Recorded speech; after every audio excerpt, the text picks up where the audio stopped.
Hi guys, আসসালামু আলাইকুম। সবাইকে শুভ সন্ধ্যা। আজ এসেছি মালয়েশিয়ার মেন শহর কুয়ালালামপুরে। এটা সুন্দর একটা জায়গা, অর্থাৎ মালয়েশিয়া প্রেসিডেন্টি এলাকা।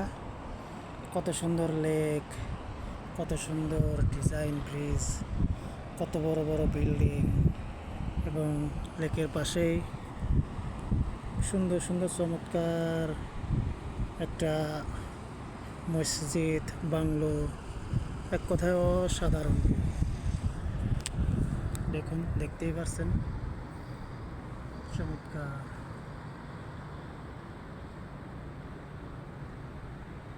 উঠেছি 32 তলা উপরে, উঠে ভিডিওটা করা।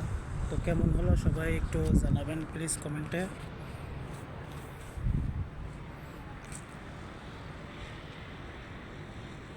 সুন্দর প্লেস একটা।